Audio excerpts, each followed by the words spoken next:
Sir.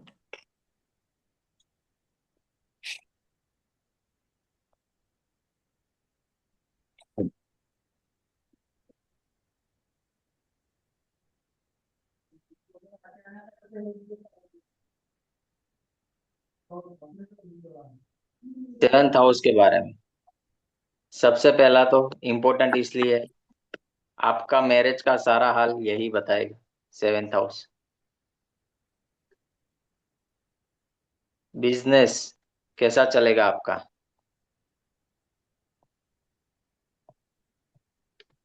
Public image, आप जो साधना करोगे वो भी यहाँ से देखा जाता है। रिटेल,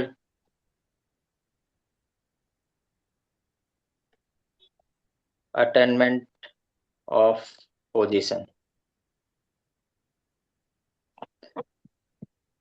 सबसे इम्पोर्टेंट तो लोग इसी के लिए देखते हैं, मैरिज और बिजनेस कैसा चलेगा। ठीक है, उसी के ऊपर अभी बात कर लेते हैं।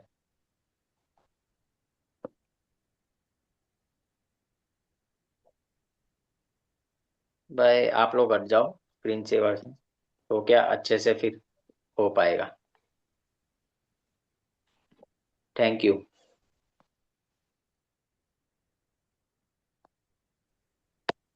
अभी 7th हाउस कुंडली का कहाँ आता है अब तो आपको पता चल ही गया होगा, फिर भी यहाँ पे हम थोड़ा छोटा सा ड्रॉ कर देते हैं। जो लोग नए हैं शायद समझने में आसानी होगी। ये आपकी कुंडली का 7th हाउस होता है।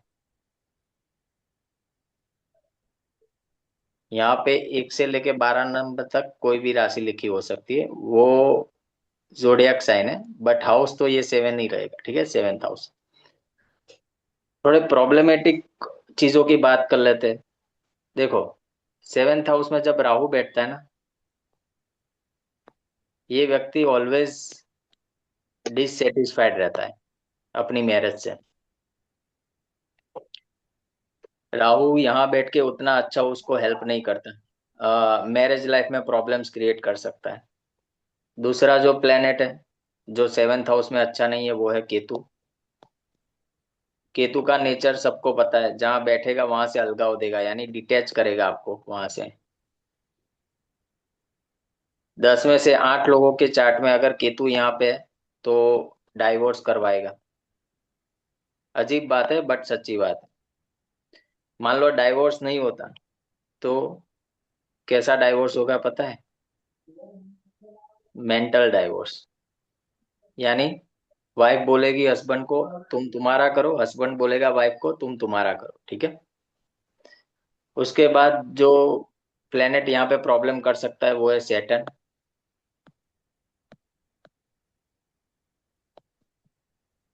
सैटर्न क्या करेगा यहाँ पे, सबसे पहले तो मैरिज में देरी करवाएगा, डिले करवाएगा।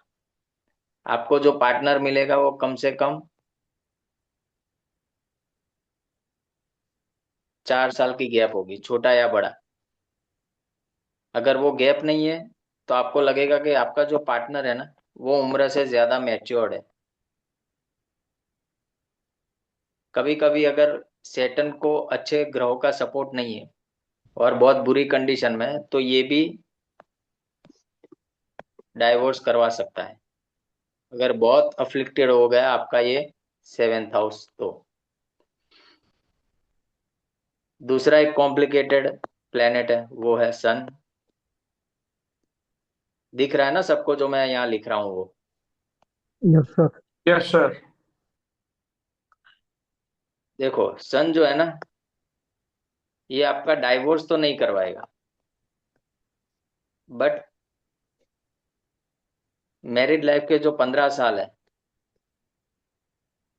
आपको अपने लाइफ पार्टनर के साथ कॉम्प्रोमाइज करके ही चलना पड़ेगा। ये शांति से जो मैरिड लाइफ है ना उसका मजा नहीं लेने देगा। क्योंकि सूर्य क्या है ना, सूर्य राजा है, उसको बंधन पसंद नहीं है, तो जब भी वो 7th हाउस में आता है उतना अच्छा परफॉर्म नहीं करता। ठीक है। तो ये था पूरा वृत्तांत सेवेंथ हाउस को लेके कि भाई कैसा हो सकता है।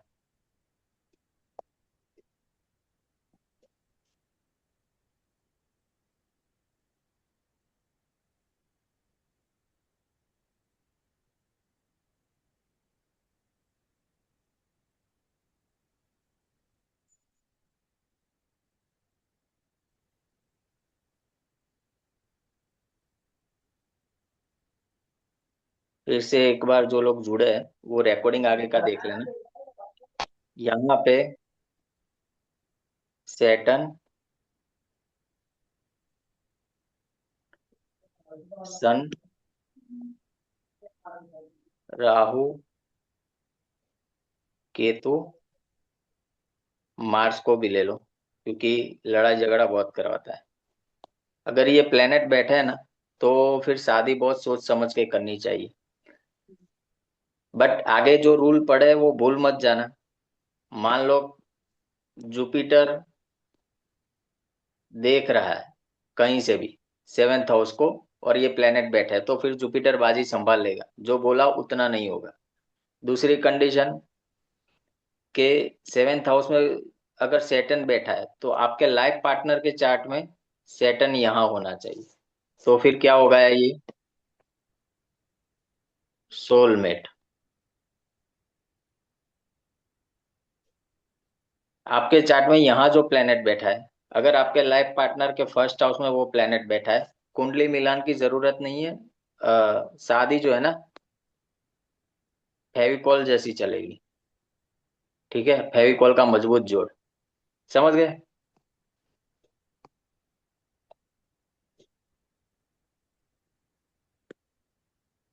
अभी जो हमारा मेन कॉन्सेप्ट है उसके ऊपर आते हैं।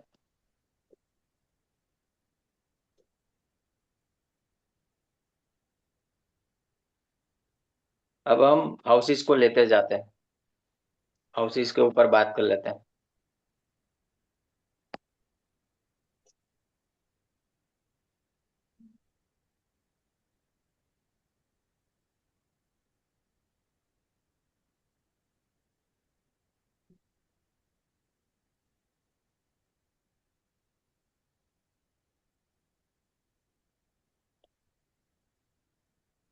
फर्स्ट हाउस लॉर्ड जब सेवेंथ हाउस में बैठता है,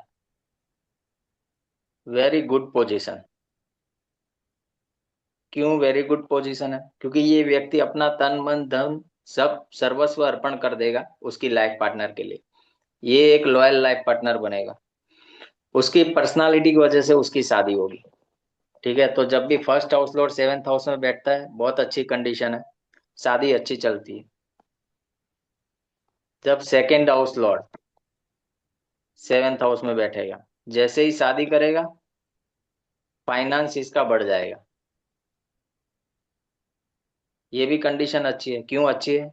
इसको जो वाइफ मिलेगी ना पारिवारिक, परिवार का है ना सेकेंड हाउस, तो जो फैमिली रिचुअल्स होते हैं वो मानने वाली लाइफ पार्टनर मिलेगी इसको। तो जब second house Lord seventh house में बैठा है अच्छी कंडीशन है। अभी आ जाता है third house. Third house Lord जब सेवेंथ हाउस में बैठेगा,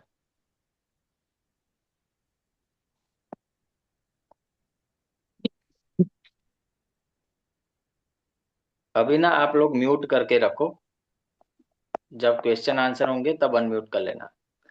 ये थोड़ा कॉम्प्लिकेटेड है। क्यों कॉम्प्लिकेटेड है? एक तो इसका जो लाइफ पार्टनर होगा ना बातू नहीं होगा। बातू नहीं यानी जहां बोलना नहीं है वहां वहां वहां भी बोलेगा। अच्छा कम्युनिकेटर तो हो सकता है, बट इसके चलते ना प्रॉब्लम बड़ी करता है क्योंकि क्या है ना बेफालतू की बातें करता रहेगा। और क्या होगा ना ये मैरिज में देखो थर्ड हाउस किस चीज का है? हार्डवर्क का है। ये आपके मैरिज में हार्डशिप ऐड कर देता है। आपको आपकी मैरिज चलाने में ना फिर हार्डवर्क महसूस होगा, मेहनत आपको लगेगी, ऐसा लगेगा कि भाई मुझे ज्यादा एफर्ट लगाने पड़ते हैं। और कई बार भी ये देखा गया कि कोई एक पार्टनर होता है ना वो ज्यादा पुश करता है रिलेशनशिप चलाने के लिए। तो उतना अच्छा नहीं है कंपेयर टू जो आगे ना हमने दो हाउसेस पढ़े कि फर्स्ट हाउस लॉर्ड सेवंथ में बैठे, सेकंड लॉर्ड सेवंथ में बैठे, वो बढ़िया है। Third house Lord is not so good. Fourth house Lord जब सेवेंथ हाउस में बैठ जाएगा, वेरी गुड पोजीशन। इसलिए अच्छी है कि जैसे ही शादी करेगा इसकी प्रॉपर्टी बनना स्टार्ट हो जाएगी, फाइनेंस अच्छा होना स्टार्ट हो जाएगा। डोमेस्टिक पीस तो खैर डिपेंड करेगी कौन सा प्लेनेट है फोर्थ हाउस लॉर्ड। बट हाँ, ये व्यक्ति चाहे मर्जी जितनी अफेयर्स कर ले, शादी तो अपनी माता की आज्ञा से ही करेगा, उसकी मदर की आज्ञा से ही करेगा। ठीक है, उसके मदर जो बोलेगी वही वो शादी करेगा। फोर्थ हाउस लॉर्ड इन सेवेंथ हाउस। और ज्यादातर आप देखोगे ना, आपको जो फर्स्ट हाउस लॉर्ड है, फिर ये फोर्थ हाउस लॉर्ड है, मैक्सिमम पॉसिबिलिटी है विद इन सिटी, यानी आप जहां रह रहे हो वहां से ही आपको लाइफ पार्टनर मिले, नजदीक में घर के आसपास। जरूरी नहीं है बट हाँ, 80% चांसेस बन रहे हैं इसके।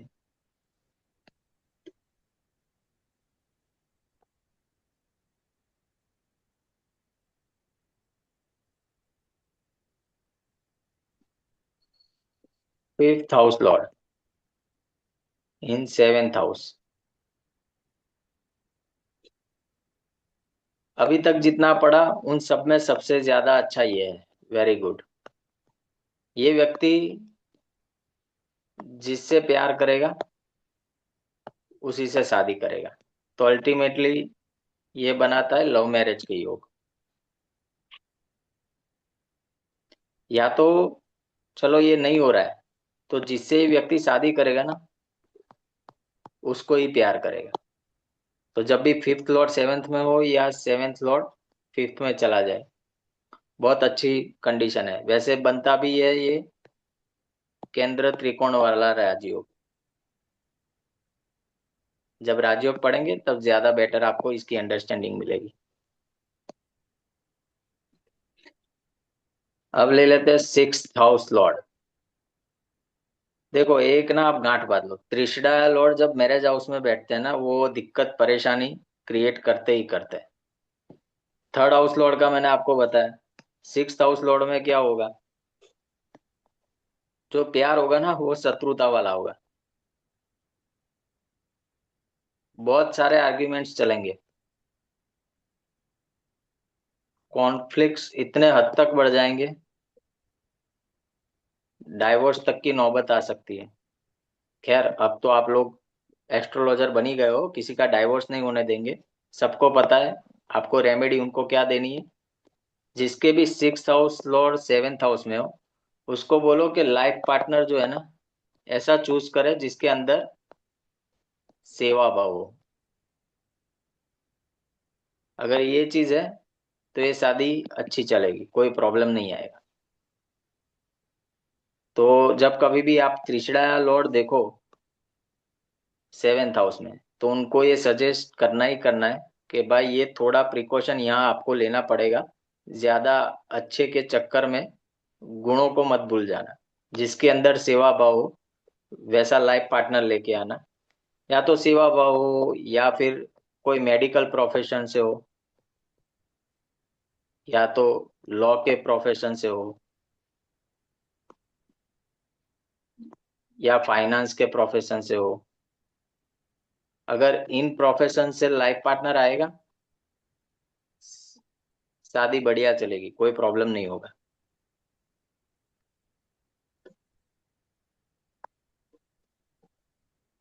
कुंडली की अब सबसे बढ़िया पोजीशन सेवेंथ हाउस लॉर्ड इन सेवेंथ हाउस। ये भी पॉसिबिलिटी है।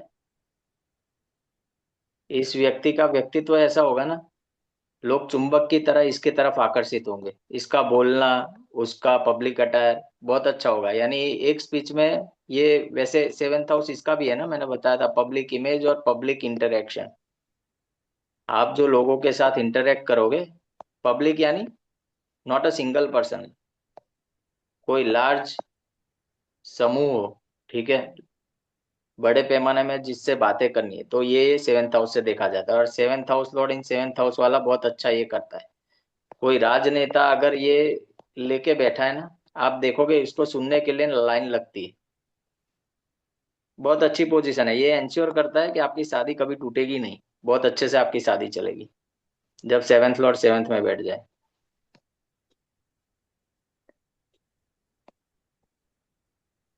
कुंडली की सबसे dangerous position, eighth house Lord इन seventh house. 99.99% extra marital affair.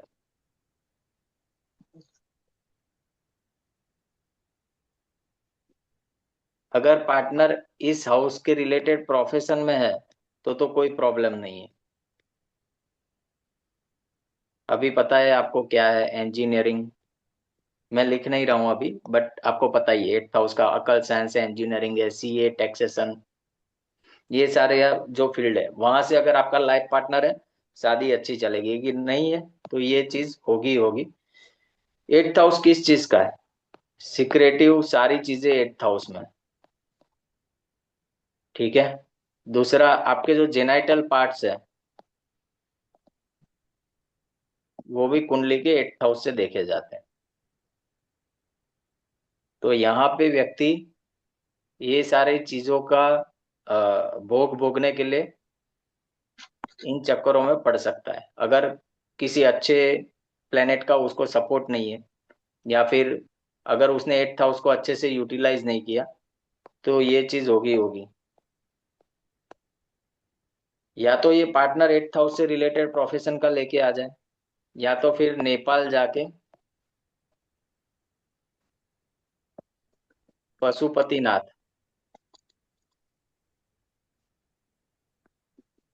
यहाँ पे जाके पूजा करवा ले एक बार मैरिड लाइफ के लिए, तो मैरिड लाइफ अच्छी चलेगी, प्रॉब्लम नहीं होगा कोई। बट एट्थ लॉर्ड जब सेवेंथ में बैठता है ना, ये आपको बताता है कि भाई मैं आपको अभी दुख दर्द पीड़ा देने के लिए ही आया हूँ। यानी आपका जो पार्टनर है ना आपको दुख देगा, उसके साथ रिलेशनशिप में आपको मजा नहीं आएगा। क्योंकि एट्थ लॉर्ड किस चीज का है? पीड़ा का है। ये जब यहाँ बैठ जाएगा आपको पीड़ा मिलेगी।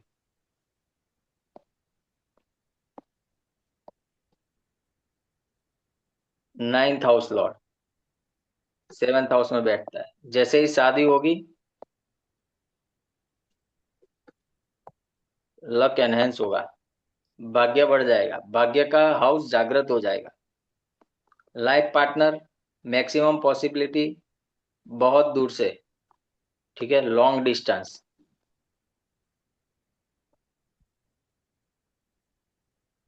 लॉन्ग डिस्टेंस से आ सकता है, घर के आसपास नहीं होगा।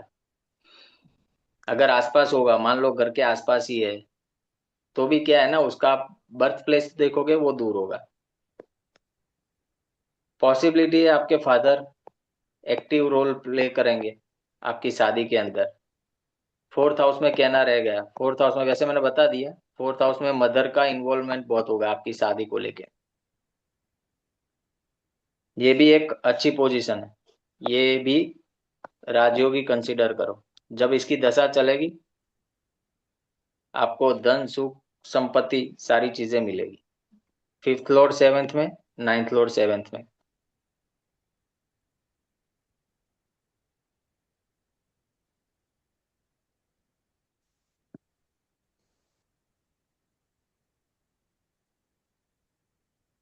जब टेंथ हाउस लॉर्ड सेवेंथ में होता है, ये भी अच्छी पोजीशन है। क्यों अच्छी है?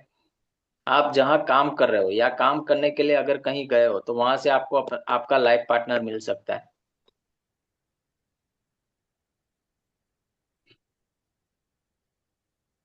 आपको वर्किंग पार्टनर मिलेगा। लोग पूछते हैं ना, मेरा लाइफ पार्टनर वर्किंग होगा कैसा होगा? स्पेसिफिकली अगर कोई मेल है, मेल को क्यूरियोसिटी है कि भाई मेरा लाइफ पार्टनर वर्किंग होगा कि होम मेकर होगा। अगर टेंथ लॉर्ड सेवेंथ में बैठा है, ये इंश्योर कर रहा है कि आपको वर्किंग लाइफ पार्टनर मिलेगा।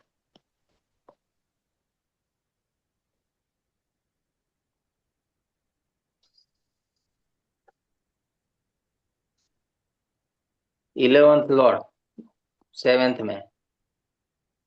11th लॉर्ड कौन है? त्रिशडाया। 11वां हाउस आता है ना त्रिशडाया में। आपकी जो लाइफ पार्टनर है ना, या लाइफ पार्टनर होगा, उसके डिजायर्स कभी खत्म नहीं होंगे, उसके चलते कॉन्फ्लिक्ट्स होंगे, और उसके चलते आगे जाके डाइवोर्स की कंडीशन बन सकती है। ये जो 11th हाउस है ना, आप समझ लो मल्टीप्लिकेशंस का है, ठीक है, एक से ज्यादा। तो जब 7th लॉर्ड 11th में बैठे, 11th लॉर्ड 7th में बैठे, कोई शुभ ग्रह का, बेनिफिक प्लेनेट का सपोर्ट नहीं है, तो ये चीज की पॉसिबिलिटी हो सकती है।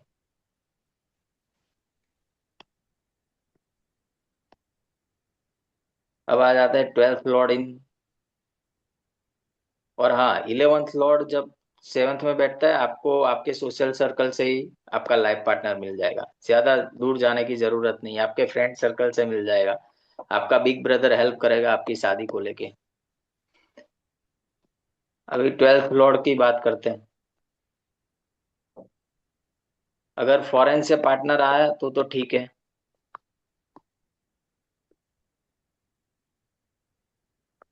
अदर कास्ट से पार्टनर आया तो भी ठीक है।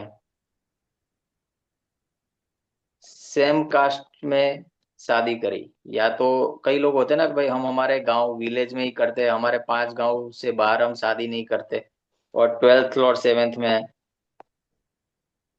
ये भी डाइवोर्स तक जा सकता है।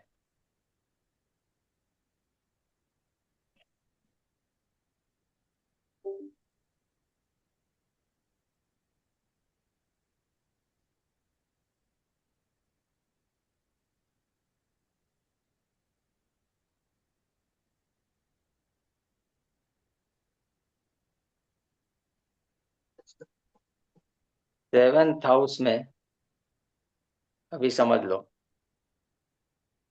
Positive, negative.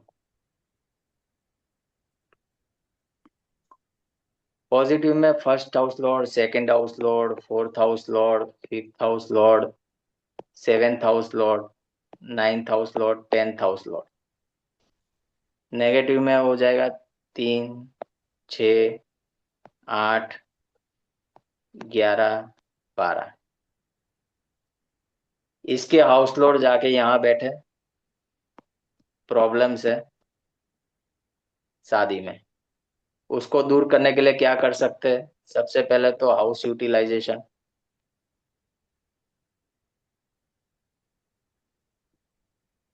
यही एक तरीका है अच्छी शादी चलाने के लिए। यहाँ का लॉर्ड जाके यहाँ बैठता है, life is good with respect to marriage. समझ गए? Yes sir. अभी ये तो शादी का मैंने क्यों इतना डिटेलिंग करके बताया कि आपको आइडिया आ जाए, क्योंकि शादी बहुत इंपॉर्टेंट चीज होती है लाइफ में। नो डाउट बिजनेस भी इंपॉर्टेंट है, बट अभी आपको रिलेट करना करना आ जाना चाहिए। अगर मैं बिजनेस पर्सपेक्टिव से बात करूं यहाँ पे, ठीक है, चलो थोड़ा बता ही देता हूँ।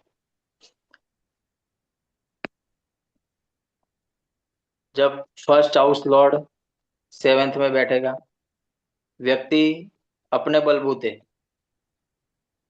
बिजनेस करेगा, ठीक है, किसी की वो हेल्प नहीं लेगा, खुद ब खुद इतना सक्षम होगा, बिजनेस कर सकता है।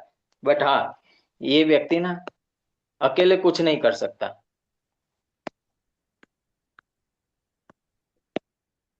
ठीक है, ये व्यक्ति अकेले कुछ नहीं करेगा, उसको कोई ना कोई पार्टनर चाहिए। जब सेकेंड लॉर्ड 7th में बैठेगा, फैमिली बिजनेस, जो भी फैमिली का बिजनेस चल रहा हो उसको आगे बढ़ाओ, पैसा मिलेगा, अच्छा चलेगा। सेकेंड हाउस से आप ज्वेलरी भी देख सकते हो, ये व्यक्ति ज्वेलरी का भी बिजनेस कर सकता है। जैसे ही मैरिज हो, मैरिज के बाद तुरंत लाइफ पार्टनर के साथ मिलके बिजनेस करो, अच्छा चलेगा।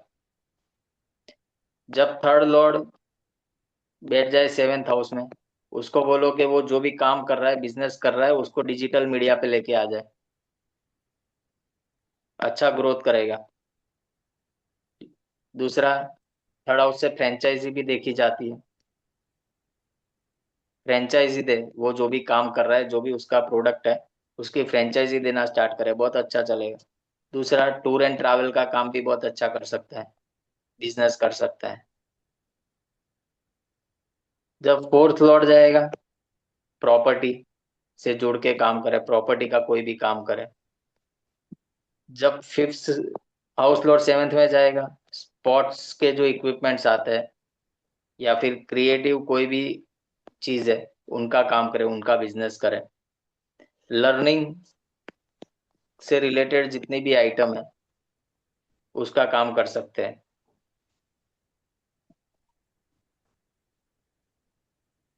तो ऐसे आपको ना हाउसेस वाइज रिलेट करना है सारी चीजें। आगे बोलूं के खुद ब खुद पता चल जाएगा, बताओ अभी, या आपको दे दूं लेसन?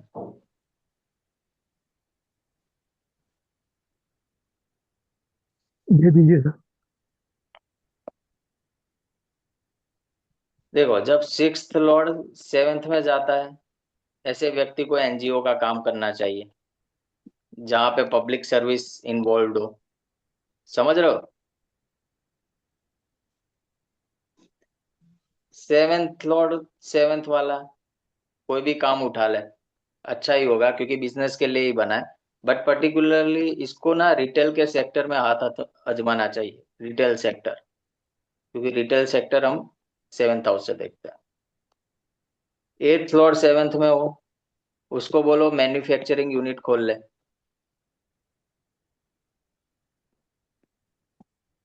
बहुत अच्छा काम चलेगा उसका। 9th लॉर्ड 7th में आए, टीचिंग रिलेटेड फील्ड, उसका काम करे। या तो जो धार्मिक स्थलों पे, पता है, पूजा पाठ करने की चीजें होती है, धर्म क्रियाकांड करने की चीजें मिलती है, उसका बिजनेस करे। पूजा पाठ करने के लिए जो सामग्री यूज होती है ना, उसका बिजनेस करे। अगर थर्ड और नाइन्थ दोनों जुड़ गए 7 से, तो उसको हम बोल सकते हैं कि भाई तुम जो ये पूजा पाठ की चीजें है ना, वो ऑनलाइन सेल करो। ऐसे हाउसेस को रिलेट करना है। 10th हाउस जब 7 से जुड़ जाता है, उनको बोलो भाई गवर्नमेंट में जुड़ के काम करे, गवर्नमेंट के कॉन्ट्रैक्ट्स ले। जब 11th लॉर्ड 7 से जुड़ेगा, एमएलएम कंपनीज होती है ना, जो मल्टी लेवल मार्केटिंग करता है, जिसमें नेटवर्किंग इन्वॉल्व होता है, नेटवर्किंग रिलेटेड कोई बिजनेस कर ले, या तो अपने बड़े भाई के साथ, बिग ब्रदर, उसको उसको मिलके, उसके साथ मिलके काम करे, या अपने रिश्तेदारों, दोस्तों, उसके साथ मिलके कोई भी बिजनेस कर सकता है। 12th के लिए तो बताने की जरूरत ही नहीं है, आप बता दो चलो। आप लोग बहुत अच्छी एस्ट्रोलॉजी सीख गए हो, कोई भी एक बता दो। 12th लॉर्ड 7th में बैठे। फॉरेन कंट्री रिलेटेड काम करे या और कोई एक्सपोर्ट मल्टीनेशनल इंपोर्ट कंपनीज को। इंपोर्ट एक्सपोर्ट का काम कर सकते हैं। बहुत बढ़िया। 12th में देखो, व्यक्ति एक्सपोर्ट इंपोर्ट आ गया, फिर फॉरेन एजुकेशन का काम भी कर सकता है, ठीक है, यानी फॉरेन तो आ ही गया। दूसरा, खुद का मेडिटेशन, आजकल होते हैं ना meditation centre, yoga centre, wellness centre. Hospital equipments का कोई भी काम कर सकता है ये व्यक्ति। इन्वेस्टमेंट फर्म खोल सकता है खुद की, डीएसए टाइप लोग जो होते हैं ना, अलग अलग कंपनियों में इन्वेस्टमेंट स्कीम्स चलाते हैं। बहुत सारी चीजें एक हाउस के अंदर, तो बस यही करना है आपको, हाउस को रिलेट करके उसको फिर सजेस्ट करना है कि भाई तू ये काम कर, तेरे लिए ज्यादा बेटर रहेगा। बताइए अब किसी का कोई सवाल, एक एक करके।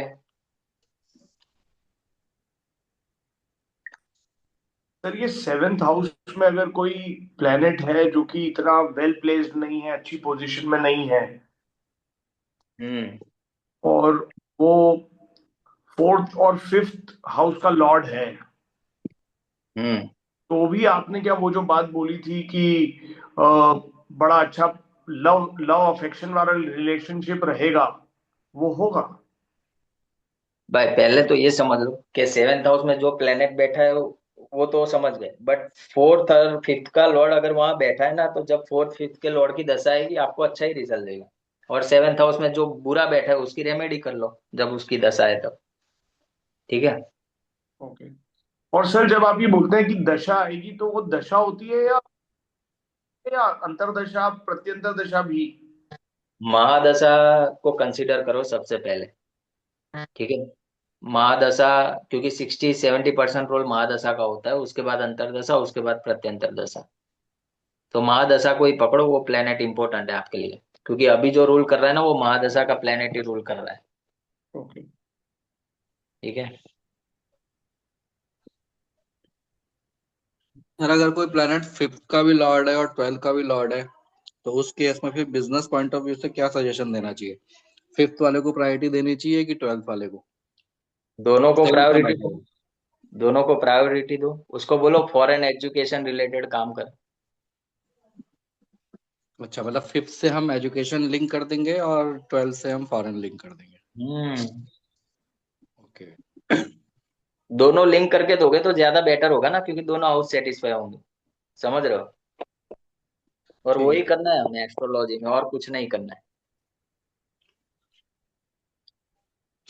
ठीक है सर। और बताओ। सर एक क्वेश्चन था। हम्म। जैसे अभी मतलब एग्जैक्टली घरों के रिलेटेड नहीं है, बट बिकॉज वी आर अभी हम लोग मैरिज के बारे में भी देख रहे हैं, तो ये जो सभी हम लोग ने डिस्कस किया एग्जैक्टली हमें D9 में भी देखना है सर, मतलब यही हाउसेस और यही लॉर्ड्स के बारे में। मैरिज जब चेक करो तो D9 देखना ही देखना है। D9 अवश्य देखना ही है, क्योंकि वो क्या होता है ना, वो प्लेनेट की स्ट्रेंथ बताता है, एक्चुअल प्लेनेट की स्ट्रेंथ क्या है वो D9 से पता चलेगी। देखो कुछ अभी D9 की बात चली है, तो आज D9 के ऊपर थोड़े सूत्र आपको बता देता हूँ। सबसे पहले तो अ, अगर कोई प्लेनेट नीच का आपकी लग्न कुंडली में बैठा है, ठीक है, नीच होके बैठा है, और D9 में जाके वो उच्च का हो जाता है या मित्र राशि में चला जाता है ना, तो समझ लो कि वो प्लेनेट आपको देने के लिए सक्षम है। फिर उसको नीच का मत गिनो। जब उसकी दशा आएगी, इनिशियल लेवल पे आपको वो हार्डवर्क करवाएगा, बट बाद में अच्छे रिजल्ट देगा। तो वो एक्चुअल में प्लेनेट उच्च का रिजल्ट ही देगा आपको, जो लग्न कुंडली में नीच का है और D9 में उच्च का होता है। ठीक है। दूसरा, कोई प्लेनेट आपका अस्त है लग्न कुंडली के अंदर, ठीक है, और D9 में वो सूर्य से 2 घर आगे है ना, तो वो फिर एक्चुअल में अस्त नहीं है। जैसे समझाता हूं मैं यहाँ आपको हुआ।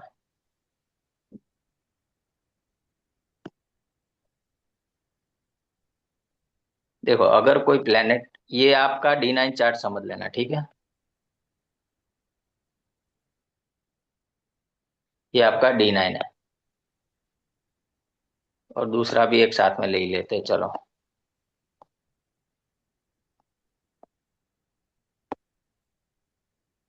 ये D1 यानी क्या हो गया आपका लग्न चार्ट, ठीक है। अभी यहाँ पे मान लो सन बैठा है, मर्क्यूरी बैठा है, और मर्क्यूरी अस्त है। अस्त होगा तो ऐसा निशान होगा प्लेनेट के ऊपर, ठीक है। यहाँ पे मर्क्यूरी क्या अस्त है D1 में, बट D9 में अगर सन यहाँ बैठा है और मर्क्यूरी यहाँ बैठा है, तो क्या हो गया, 2 घर आगे चला गया। 2 घर कैसे काउंट करना है आपको, सन जहाँ बैठा है ना वहां से काउंट करना है, यानी पहला घर ये, दूसरा घर ये, तो तीसरे घर में चला गया, तो ये मर्क्यूरी अभी अस्त नहीं है, ये आपको पावरफुल रिजल्ट ही देगा। समझ गए?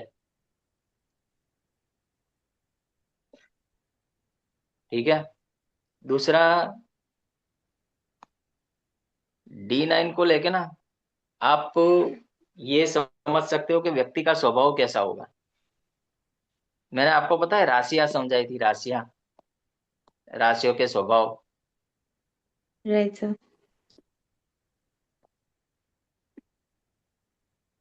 उसकी बात करते हैं। देखो जो मूवेबल साइंस है ना, मूवेबल यानी चर राशि, उसमें कौन कौन सी आती है, 1, 4, 7, 10। जो फिक्स साइंस है, फिक्स यानी स्थिर राशि, उसमें आती है 2, 5, 8, 11। और जो ड्यूअल साइन यानी द्विस्वभाव राशि, उसमें आती है 3, 6, 9 और 12। ठीक है, आप अपना D9 चेक करो। D9 में जो प्लैनेट्स है ना, अगर मैक्सिमम प्लैनेट्स आपके मूवेबल साइंस में आते हैं तो ये व्यक्ति जो है ना, समझ गए, दैवी स्वभाव का है, यानी उसमें देवताओं के गुण ज्यादा है। अगर ये फिक्स साइंस में है तो ये व्यक्ति मनुष्यता लेके आए, मानव के गुण।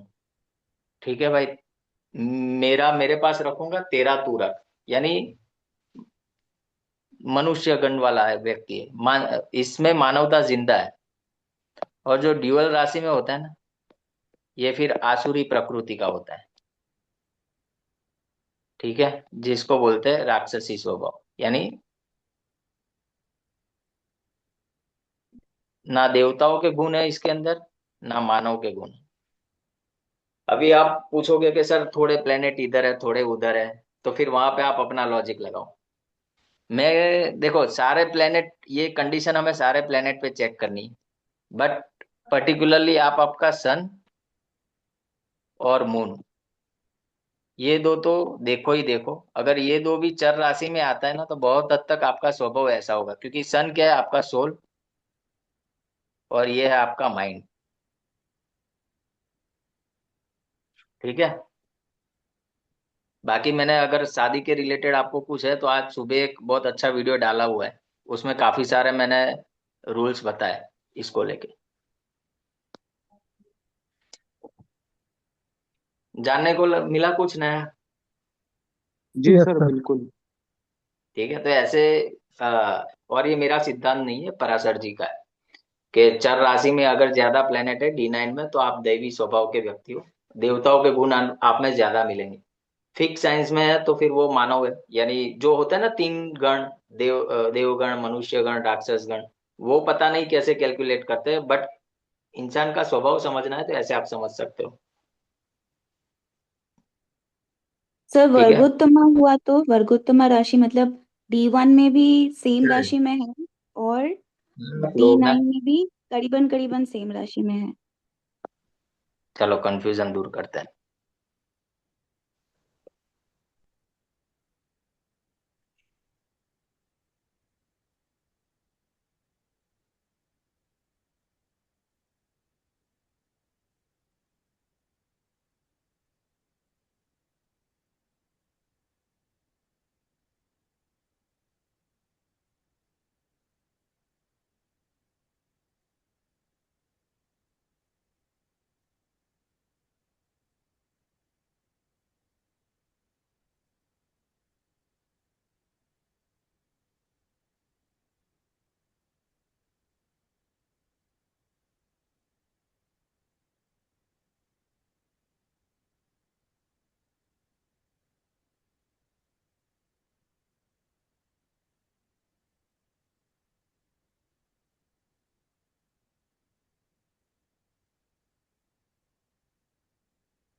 समझ में आया मैंने क्या लिखा?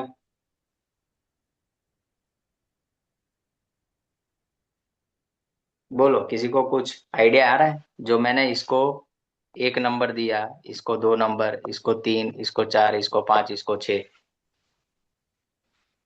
सर एक हायरार्की लग रही है कि कैसे प्लैनेट्स बिहेव करेंगे according to top to bottom. हम्म।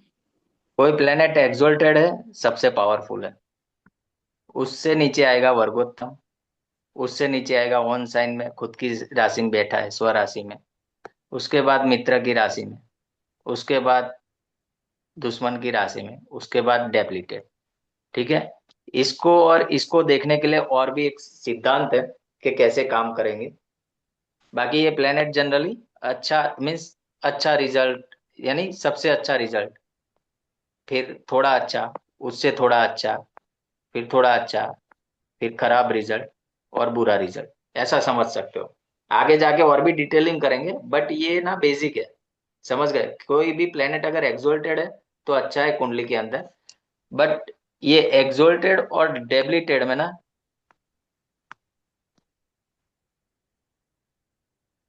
यहाँ पे नियम चेंज होंगे, कुछ अपवाद है, मैं बताता हूँ आगे जाके क्या होगा, बट अभी के लिए ये समझ लो, ठीक है। एक्सोल्टेड, वर्गोत्तम, own sign, friendly sign, enemy sign, debilitated. Sir वर्गोत्तम मतलब तो सेम साइन है ना? अरे ये वर्गोत्तम यानी D1 में भी उसी राशि में हो और D9 में भी उसी राशि में हो, तभी प्लेनेट नहीं, सपोज वर्गोत्तम सर बनता है। कभी कभी एग्जॉल्टेड भी हो सकता है D1 में, कभी कभी डेबिलिटेटेड भी हो सकता है। तो सोचिए सर, डेबिलिटेटेड प्लैनेट D9 में भी डेबिलिटेटेड हुआ तो वो क्या माना जाएगा? वर्गोत्तम माना जाएगा कि डेबिलिटेटेड माना जाएगा? ये रहा, ये माना जाएगा वर्गोत्तम, अच्छा है आपके लिए, ठीक है। भले वो फिर एग्जॉल्टेड हुआ भी तो भी वर्गोत्तम। अच्छा। हाँ, मान लो किसी का मंगल 4 नंबर की राशि में है, D1 चार्ट में बैठा है, और D9 में भी 4 नंबर की राशि में ही बैठा है, तो क्या हो गया अभी? वैसे तो मंगल नीच का हो गया ना, D1 D9 दोनों में, बट वर्गोत्तम हो गया, तो वो रिजल्ट अच्छा देगा, माइनस माइनस प्लस, समझ गए। तो उसको फिर डेबिलिटेड कंसीडर मत करो, उसको वर्गोत्तम कंसीडर करो। सर ऐसे नहीं हो जाए ना, मंगल पावरफुल हो गया तो खराब रिजल्ट ही बहुत स्ट्रांगली दे दे, ऐसा नहीं होना। नहीं नहीं, मैंने बोला ना वो 6 8 12 का हम समझेंगे, बाकी किसी हाउस में तो अच्छा ही रिजल्ट देंगे ना, 6 8 12 में प्रॉब्लम है थोड़ा जी समझने। जी जी सर। देखो एक्सोल्टेड डेबिलिटेड के लिए अभी इतना समझ लो, जो प्लेनेट एक्सोल्टेड होता है ना वो उस हाउस को एम्पलीफाई करता है, और जो डेबिलिटेड होता है वो उस हाउस को पेसिफाई करता है, यानी उसके रिजल्ट कम कर देता है। तो 6 8 12 में जब भी डेबिलिटेड प्लेनेट होना व्यक्ति के लिए अच्छा है, समझ गए। वहां पे एक्सोल्टेड प्लेनेट है तो फिर प्रॉब्लमेटिक है, उस हाउस से रिलेटेड चीजें को बढ़ा देंगे। अभी वो चीजें कैसे देखनी है, कौन सा हाउस लॉर्ड आके वहां पे बैठा है, छठे का स्वामी कहाँ जाके बैठा है, तो वो सारा कैलकुलेशन करना पड़ेगा, बट इन अ जनरल वे हम ये बोल सकते हैं। तो एक्सोल्टेड डेबिलिटेड लेके इतना वो मत हो जाओ, अभी जो हम समझ रहे हैं ना वो ज्यादा इंपॉर्टेंट है कि कौन सा हाउस लॉर्ड आके बैठा है, तो हमें उसको कैसे यूटिलाइज करना है, ठीक है। जी सर, एक क्वेश्चन था, जैसे आपने त्रिशेरा हाउस के बारे में बोला कि अगर सेवन से उसका कनेक्शन बनता है तो खराब हो जाता है। सर थर्ड हाउस समझ गया, सिक्स्थ हाउस समझ गया, लेकिन इलेवेंथ हाउस को क्यों इतना मतलब खराब या वो क्यों बोला गया? पहली चीज तो जब 11th हाउस की बात हो ना तो समझ लो मल्टीप्लीकेशन, तो क्या हुआ, शादी मल्टीपल होगी, रिलेशन मल्टीपल होंगे, तो अच्छा है बुरा है बताओ? व्यक्ति के जीवन में 2 शादी 4 शादी हो, अच्छी गिनेंगे या बुरी गिनेंगे उसको? बुरे रहेगा सर, इमोशनली थोड़ा वीक हो जाएगा वो। यानी बहुत बहुत प्रॉब्लम होता है ना, वो कहने जी। के लिए अच्छा है कि भाई 2 शादी हुई 3 शादी, बट वो व्यक्ति फेस कर रहा होता है, यानी उसकी हालत उसको ही पता होती है कि यार क्यों मेरे जीवन हम्म। में ऐसा हुआ।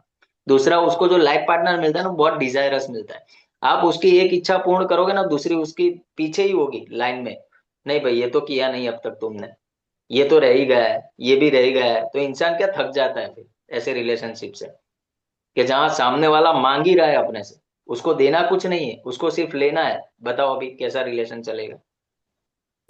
Correct sir. ठीक है ना, तो वो प्रॉब्लम करता है। अच्छा। सर यहाँ पे ग्रहों में भी ऐसा जैसे बुध को शायद ऐसे मल्टीप्लिकेशन के लिए देखा जाता है ना शायद। हाँ, तो वो तो ड्यूअलिटी। करेक्ट, तो सर वो तो फिर और ज्यादा अगर रहेगा तो इशू रहेगा। प्लेनेट नहीं, अभी हाउस लॉर्ड को कनेक्ट करो, प्लेनेट अगर देखो मर्क्यूरी बैठा है ना 7th हाउस में तो अच्छा है, नहीं सर, जैसे मर्क्यूरी सेवन का लॉर्ड हो गया और इलेवेंथ में बैठ गए। तो प्रॉब्लम, बहुत बड़ी प्रॉब्लम, जी सर। ठीक है। सर लास्ट टाइम हमने बात किया था तब आपने बोला था 11th में मकरी अच्छा होता है वैसे, पर लाल कौन किताब में क्यों इतना अच्छा नहीं बोला गया है सर? कौन अच्छा होता है? मकरी सॉरी। 11th। हाँ अच्छा होता है ना, मरकरी 11th में अच्छा, देखो 11th हाउस ऐसा है ना जहाँ पे पाप ग्रह भी अच्छे हैं, शुभ ग्रह भी अच्छे हैं, बट अभी हम क्या एनालाइज कर रहे हैं, we are analysing it with respect to marriage life, ठीक है। बाकी आपको आपके गेन्स के लिए बहुत अच्छा है, आपको लॉ बहुत अच्छा करवा सकता है। जब भी बेनिफिक प्लेनेट 11th हाउस में बैठेगा, 11th हाउस एक ऐसा हाउस है ना जहाँ पे सारे प्लेनेट अच्छा काम करते हैं। बट अभी ये with respect to with context हमें समझना पड़ेगा। ये मैरिज के विथ रिस्पेक्ट हम बात कर रहे हैं ना। तो जब 7th लॉर्ड 11th में जाता है ना, भले फिर वो प्लेनेट कौन सा भी हो, वो मल्टीप्लिकेशन दिखाता ही दिखाता है वहां पे। अगर व्यक्ति अपनी डिजायर्स को कंट्रोल कर ले उसकी शादी को लेके, तो फिर शादी बढ़िया चलेगी, कोई प्रॉब्लम नहीं है। बट अगर वो डिजायरस है तो फिर प्रॉब्लमेटिक है शादी चलना आगे। ले रहा हूं। बोलो, कोई कुछ बोल रहा था। सर अभी जैसे आपने बोला ना कि त्रिक हाउस में जो है, त्रिक भाव में एग्जॉल्टेड प्लेनेट अच्छा नहीं माना जाता है, अगर एबिलिटेड है तो फिर भी वो चलेगा। तो बट अभी लास्ट टाइम एक बार डिस्कशन हुआ था हमारा क्लास में कि भाई 8th हाउस में मंगल है एग्जॉल्टेड मेष राशि में।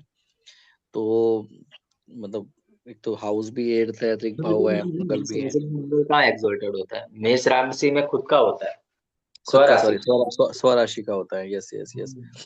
तो उस कंडीशन में फिर वो कैसे करेगा, मतलब लाइक। अच्छा है, वो नियम तो बेसिक तो भूलना ही नहीं है। अगर खुद का लेके अच्छा। बैठा है ना अपने घर में, कोई प्रॉब्लम नहीं होता। यानी होगा प्रॉब्लम, कैसा होगा, अगर दुश्मन की राशि में बैठा है ना तो भयानक एक्सीडेंट करवाएगा और बहुत पीड़ा देगा। और खुद की राशि में बैठा है ना तो साइकिल से गिरा देगा। बस इतना फर्क है, इवेंट तो होगा। समझ रहे अच्छा, हो। हाँ, समझ गया। कुछ एंसिस्टर रिलेटेड है तो प्रॉपर्टी का लाभ करवा सकता है, क्योंकि खुद का बैठा है ना, तो जहां पे वो गेन से वो तो करवाएगा ही करवाएगा। अगर मित्र एनिमी साइन में बैठा है तो फिर दिक्कत परेशानी पैदा करेगा एंसिस्ट्रल प्रॉपर्टी को लेके। आप हाउस की चीजों को समझो और फिर ये हम्म। कॉन्सेप्ट लगाओ कि भाई खुद का बैठा है तो हाँ ये चीजें मिलेंगी। आप आपको इंश्योरेंस मिल जाना चाहिए। और एनिमी साइन में बैठा है तो फिर वहां पे वो जो अच्छी चीजें मिलने वाली है ना, उसमें दिक्कत परेशानी होगी। सिंपल रखो तो समझ में आएगा, कॉम्प्लिकेट करोगे तो ज्यादा कॉम्प्लिकेट हो जाएगा। बेसिक नियम याद रखना है जो अभी मैंने वो हम्म। हायरार्की बताई ना, एक्सोल्टेड, वर्गोत्तम, own sign, hmm. Friendly sign, enemy sign और डेबिलिटेड। अभी एक्सोल्टेड डेबिलिटेड में मैंने आपको एक रूल बताया, वो आगे जाके और समझेंगे। दूसरा, ये जो ऑन साइन है वो तो अच्छा ही है, फिर कौन से भी हाउस में बैठ जाए कोई अपना घर कभी नहीं चलाता, इतना याद रखना। ठीक हाँ है, जी, हाँ अपने जी, घर हाँ को जी। कोई आग नहीं लगाता। यही सेम स्टेटमेंट घर आपने को, लास्ट टाइम भी बोला था। मित्र के घर को भी कोई डैमेज नहीं करता। हम राइट। अगर हम हमारे फ्रेंड के घर गए तो उसका अच्छा ही रहा, हाँ, थोड़ा बहुत उलट सुलट करेंगे बट उतना डैमेज नहीं करेंगे ना। और अगर दुश्मन के घर में घुस गए, हमें पता है कि ये तो मेरा दुश्मन है, आज मैं देखूंगा अभी इसको, मेरा टाइम। तो समझ रहे हो ना, वही चीज है। Right right right, okay.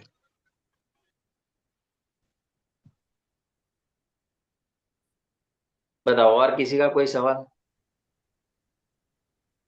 नहीं तो जाते जाते एक नीच के प्लेनेट के ऊपर एक राजयोग बता के जाता हूँ फिर आप लोगों को। जी सर। है किसी का कोई सवाल?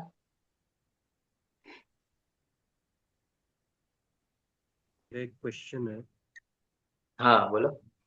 सर। एक 47 ईयर ओल्ड जैसे एक मैन है, तो उसकी सूर्य की दशा नुमांश में तो दिख रही है हम्म 10th हाउस में, और वो अपनी राशि में है। बट जो अभी उसका फेज चल रहा है ना, उसमें उसका 6th हाउस एक्टिवेट हो रहा है, क्योंकि उसके ऊपर लिटिगेशन के केसेस लग रहे हैं। हम्म तो ऐसे में फिर मतलब उसके 6th हाउस को देखना चाहिए, क्योंकि उसमें राहु और सैटर्न है। हाँ, शिक्षा तो परेशानी होगी होगी। तो हम राहु उसको है ना, सजेस्ट। देखो, एक ना जनरल लोग क्या करते हैं ना, लोग एक भाई मेरे तो 6 हाउस में सैटर्न राहु बैठे बहुत अच्छा है, मंगल राहु बैठे बहुत अच्छा है। अकेला राहु, अकेला सैटर्न, अकेला मंगल, अकेला सन, तभी अच्छा है। जब सैटर्न राहु साथ में बैठ गए ना, प्रॉब्लम करेंगे। मंगल राहु साथ में बैठ गए, प्रॉब्लम करेंगे। अकेला बैठा है तो बहुत अच्छा है, ये याद रखना हमेशा। ठीक है। तो सर इसमें हम सजेस्ट कर सकते हैं उनको कि आप सेवा, देवर इसको सेवा मतलब थोड़ा जूते वूते दे सकते हैं। हाँ लेबर क्लास को सेवा दे, जूते दे, या जो भी उनको गिफ्ट करना है करे, और स्वीपर्स को भी हेल्प करे, ठीक जो सफाई कर्मचारी होते हैं ना उनको भी हेल्प करे। ठीक सर।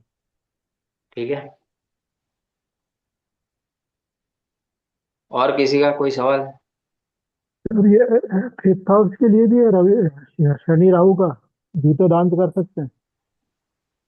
नहीं, फिफ्थ हाउस में शनि राहु है ना, आप ट्राई करो कि जो ऐसी संस्था चल रही हो, एनजीओ, कि जहाँ पे हैंडीकैप लोगों को रख रहे हो और उनकी लर्निंग के लिए कोई जरूरत है, ठीक है, उनकी पढ़ाई लिखाई करवाओ अगर हो सके तो। फिफ्थ हाउस किस चीज का है? एजुकेशन।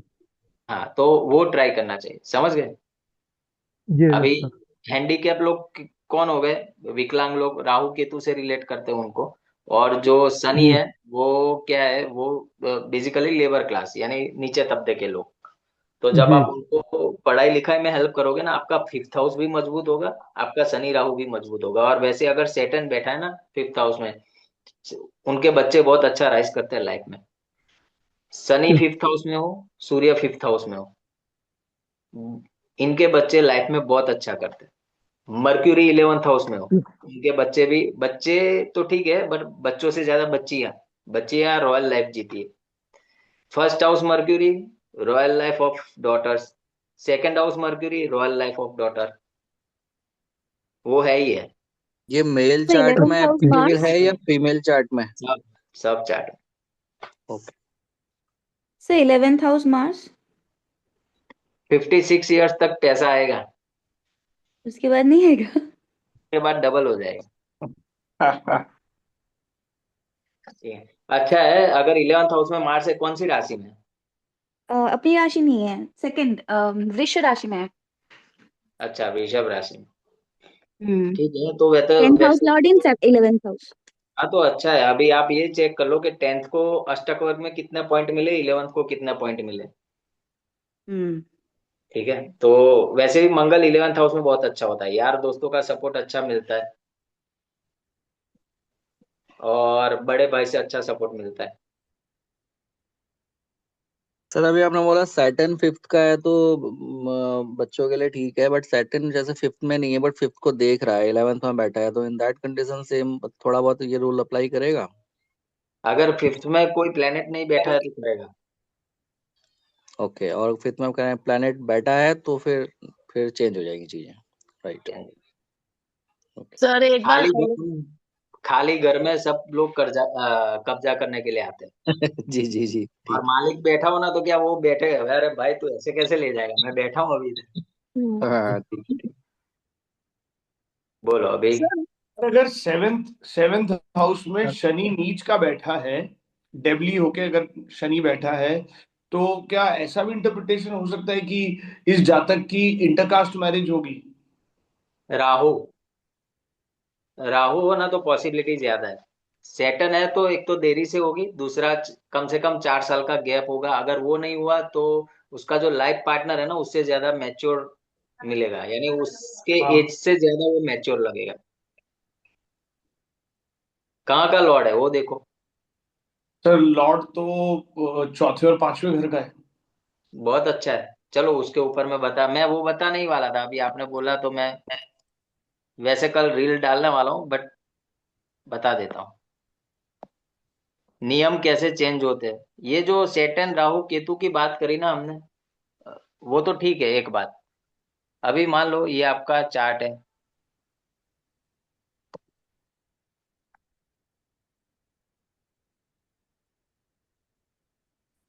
यहाँ पे सेटन बैठा है, बट अगर वो नाइन्थ लॉर्ड है या फिफ्थ लॉर्ड है, तो अब ये सेटन आपको मैरिज में प्रॉब्लम नहीं देगा, ये बॉन्डिंग स्ट्रॉन्ग कर देगा। यानी कोई अभी इस मैरिज को हिला नहीं सकता, समझ रहे हो? तो जैसे लोग देखते हैं ना, भाई तुम्हारे तो सेवेंथ हाउस में सेटन है, डरो मत, पहले चेक करो कहाँ का लॉर्ड है। अभी यहाँ पे भी दो कंडीशन बन सकती है, कैसे बन सकती है? अगर ये कुंडली वृषभ लग्न की है तो बहुत अच्छा है, क्योंकि क्या होगा, यहाँ पे 10 नंबर आएगा, यहाँ पे 11 नंबर आएगा, तो क्या हुआ, टेंथ का भी लॉर्ड हुआ, इसका भी लॉर्ड हुआ। बट अगर ये कुंडली हो गई मिथुन लग्न की तो क्या होगा फिर? 10 नंबर यहाँ आएगा, 11 नंबर यहाँ आएगा, तो मैरिज तो नहीं टूटेगी, बट एट्थ का जो है ना दुख दर्द पीड़ा वो महसूस जरूर करेगा। यानी फिर रिजल्ट मिक्स हो जाएगा, समझ रहे हो? अकेला अगर यहाँ का लॉर्ड है तो प्रॉब्लम हो जाएगी। तो ये जो फिफ्थ लॉर्ड और नाइन्थ लॉर्ड बन के सेटन अगर यहाँ बैठ जाए ना तो बहुत अच्छा है, शादी को बहुत अच्छा कर देता है। क्या लग रहा है सर, डेबली हो? अरे कोई भी हो, भले ना डेबली हो, वो लॉर्ड कहाँ का है वो देखो, उसके ऊपर फिर कौन से प्लेनेट की दृष्टि है वो देख लो।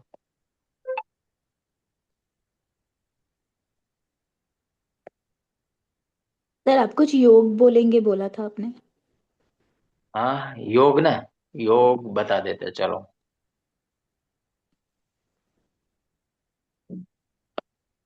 अरे भाई कौन कर रहा है प्लीज, अभी ड्रॉ मत करो, घर जाके करना, मुझे कर लेना। अरे कौन है भाई?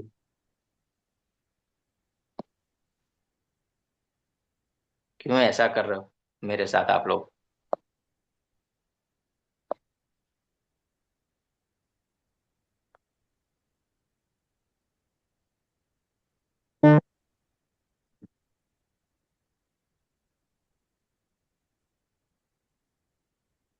पहला राजयोग तो मैंने बता ही दिया अभी आपको, सेटन वाला, नाइन्थ लॉर्ड और फिफ्थ लॉर्ड होके सेटन अगर सेवेंथ में बैठ जाए तो आपको राजयोग देगा।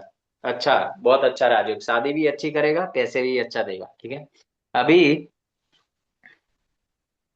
डेबिलिटेड प्लेनेट कब आपको राजयोग दे सकते हैं उसकी बात करते हैं, ठीक है।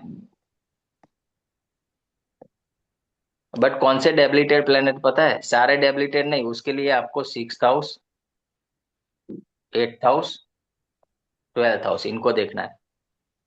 अगर इनके स्वामी डेबिलिटेड हो जाते हैं, ठीक है, और कुंडली में कहीं बैठ जाते हैं, मान लो अ,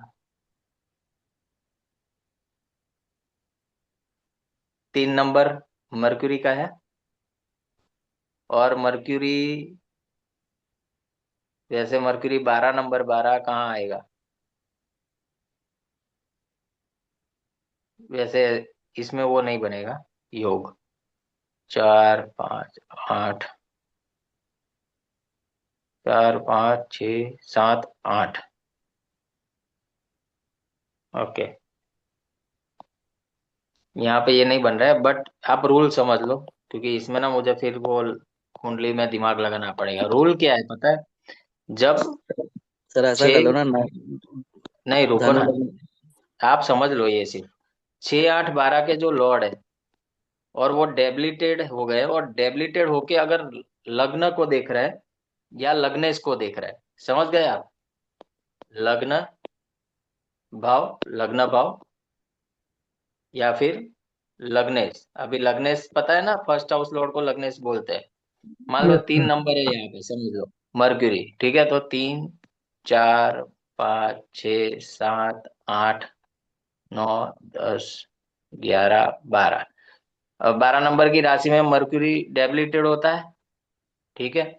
अभी रूल क्या मैंने समझा, या तो लग्न को देख ले, तो लग्न को देखने का तो सवाल ही पैदा नहीं होता, क्योंकि मर्क्यूरी की एक ही एस्पेक्ट है जो नाइन्थ हाउस को देखेगा, ठीक है। तो आपका 10th हाउस, ये लग्नेश कौन बन रहा है? शनि। शनि अगर इधर बैठ जाए तो क्या हुआ? सिक्स हाउस का जो लॉर्ड डेबिलिटेड होके थर्ड हाउस में बैठा है और उसने शनि को देख लिया, तो ये व्यक्ति को राजयोग देता है। तो जो ये हम समझ रहे हैं ना, डेबिलिटेड प्लेनेट अच्छे नहीं होते, समझना पड़ेगा, रूल्स काफी सारे हैं। एस्पेक्ट ही भले ही वो माना शत्रु जाएगा ना हो, या शत्रु हो साथ में सर। बैठा भी है? कोई एक बोलेगा तो मुझे पता चलेगा भाई। मैं पूछा था सर, सिर्फ एस्पेक्ट ही देखा जाएगा यहाँ पे, लग्नेश को देख रहा है या लग्न पे को देख रहा है, या फिर लग्नेश या लग्न के साथ बैठा हुआ है तो भी ये रूल लगेगा? आपको क्या लगता है बताओ, आपकी अभी समझ क्या कह रही है? हमने इतनी एस्ट्रोलॉजी पढ़ी। मेरी समझ के हिसाब से तो अगर साथ में कंजंक्ट भी हो रहा है तो भी लगना चाहिए। हाँ, क्योंकि क्या है, ये कंजंक्शन ही है ना जो देख रहा है वो, ठीक है। ठीक है सर। तो बट यहाँ पे जब साथ में बैठे ना, तब आप डिग्री भी एक बार चेक कर लेना, और यहाँ पे भी डिग्री चेक कर लेना। अगर डिग्री 10 डिग्री से कम का डिफरेंस है तभी ये कंसीडर होगा, हाँ? नहीं तो नहीं होगा। समझ गए?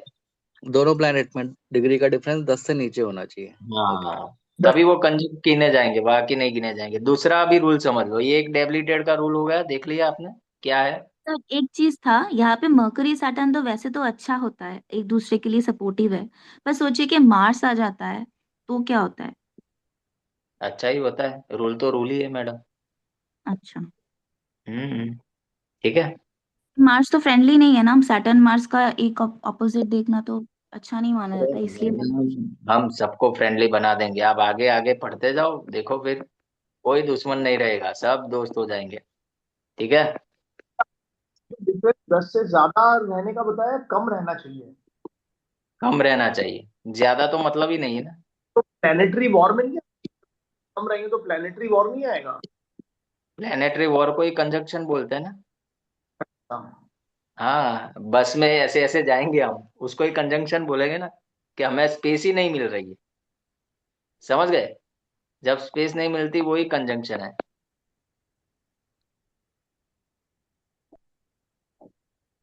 वैसे कंजंक्शन में तो क्योंकि सूर्य रहता है तो कभी कभी तो काफी सारे प्लैनेट कंबस्ट हो जाते हैं, तो उसमें कोई फर्क नहीं पड़ता ना वैसे।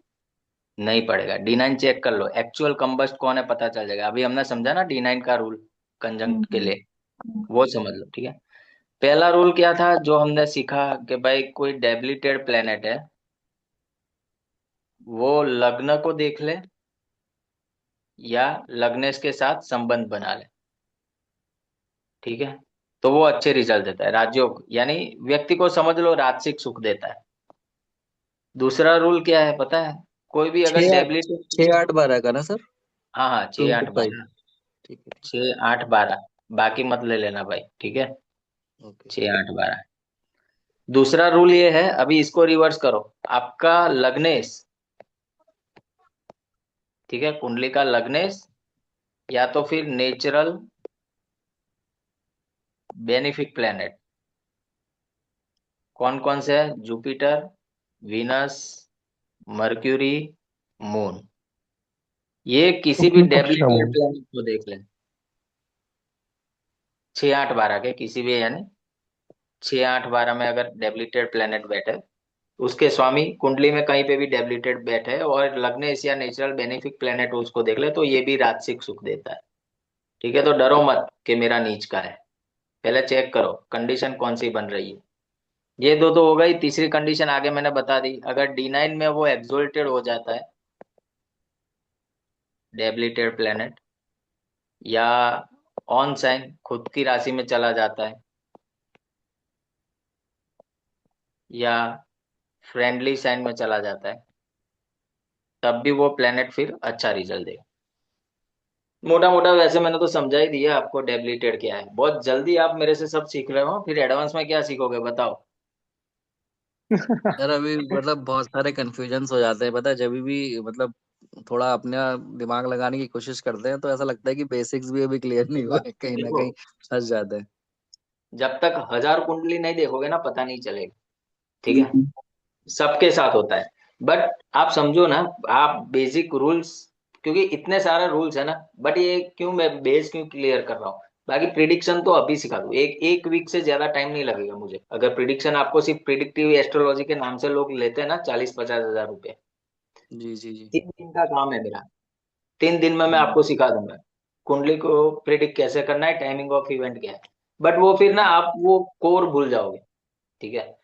Absolutely sir. आपको बेस जितना मजबूत होगा ना उतना मजा आएगा। बट सही आपको है लग सर, रहा है ये अधूरा ज्ञान करे चीजें, परेशान। हाँ क्या बोल रहे हो? सही है सर, पूरा अच्छे से सीखना सही है, फिर अधूरा ज्ञान करे परेशान वाली चीज हो जाती है फिर। हाँ हाँ। हाँ, वही और क्योंकि दोष क्या भी है होता ना है, सर, गलत हम किसी को प्रिडिक्ट करके बताते हैं और उसका कुछ नुकसान हो तो वो हम पे भी आएगा लौट के कहीं ना कहीं से। 100% आएगा। और इसीलिए मैं बोल रहा हूँ ना, क्या वो सामने वाला 2 3 और क्वेश्चन करेगा, आप फिर वहां पे वो हो जाओगे कि यार इसका क्या है। इससे बेटर है कि पहले सीखो, और जो नहीं पता है ना वो सामने बता दो कि यार अभी इसका ना थोड़ा डिटेल स्टडी करना पड़ेगा। ठीक है, I will come back to you. कहने में कोई हर्ज नहीं है इसमें कोई। देखो, गलत चीज बतानी उससे अच्छा है उनको ये बता दे कि भाई ये अभी ना आप किसी और से देखो, क्योंकि मेरा जो मुझे समझ में आता था उतना मैंने बता दिया, और डिटेलिंग अभी आप किसी और की हेल्प ले लो। कह सकते हैं, कोई प्रॉब्लम नहीं है उसमें, गलत बताना उससे तो अच्छा ही है ना। सर 2 क्वेश्चन थे, पूछ सकता हूँ? हाँ पूछ लो।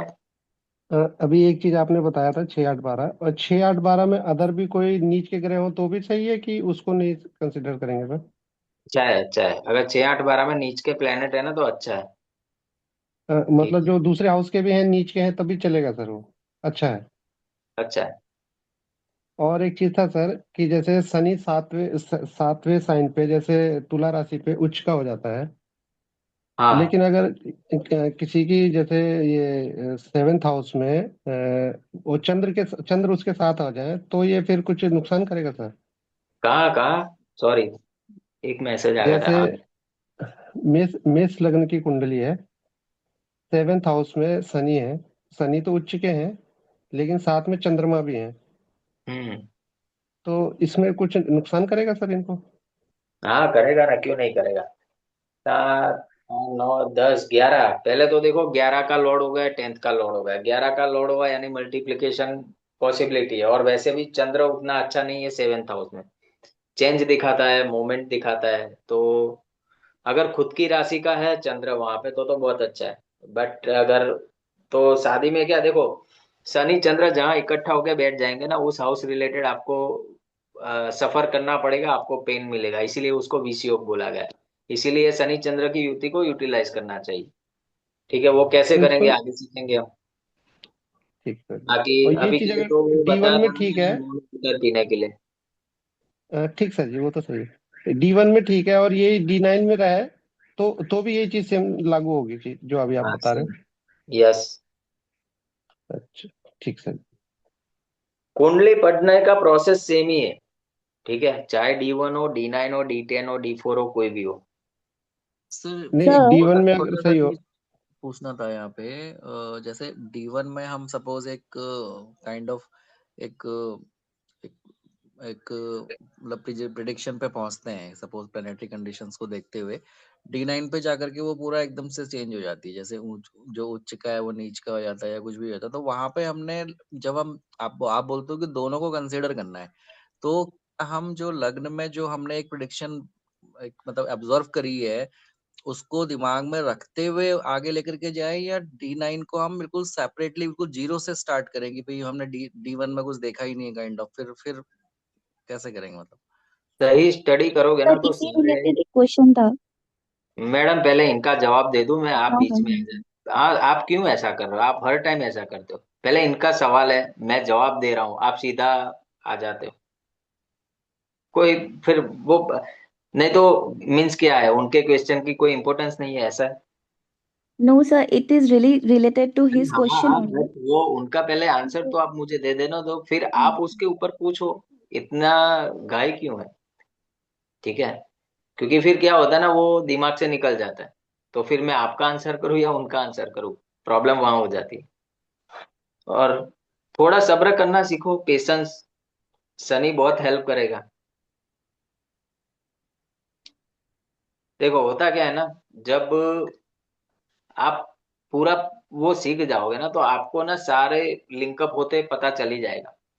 जैसे जुपिटर किसी का नीच का है लग्न कुंडली में, बट मान लो 9वां में जाके वो उच्च का हो जाता है, तो क्या होता है ना, आगे जाके उसको रिजल्ट अच्छे मिलते हैं। इनिशियल संघर्ष तो होता ही है, तो लग्न कुंडली क्या है ना, जो प्रॉमिस दिखाती है ना उसको इग्नोर नहीं करना है। अगर वो प्रॉमिस जो दिखा रही है उसको ऑथेंटिकेट करने के लिए फिर आप D9 देखो, मान लो लग्न कुंडली में किसी की शादी अच्छी नहीं दिख रही बट D9 में बहुत अच्छी दिख रही, तो क्या होगा, मैरिज में शुरू शुरू में प्रॉब्लम होगा, बट मैरिज उसका टूटेगा नहीं, वो फिर D9 के ऊपर चला जाएगा, और मैरिज के लिए तो D9 है ही है। ठीक है, तो ओके। D9 से जो हो रहा है वो परफेक्ट है मैरिज के लिए, और बाकी भी जीवन का जो उत्तरार्ध है ना वो D9 से बहुत अच्छा पता चलता है, बट वो समझने का एक प्रोसेस है। ठीक है, अगर कोई लग्न कुंडली में वो नीच का है बट D9 में है ना, तो आप उसको उच्च का ही गिनो। मैं तो वही देखता हूँ और उसी के हिसाब से प्रिडिक्ट करता हूँ। ठीक है सर, ठीक है। ठीक है, हाँ जी मैडम, आ जाओ, अभी आपके इसके रिलेटेड जो क्वेश्चन था उसके ऊपर बात करते हैं। तो मैं बोल रही थी कि कभी कभी देखते हैं ना कि सन मरकरी विनस ये सब एक साथ ही मतलब आगे पीछे एक दो घर होता है। ऐसा ही होता है।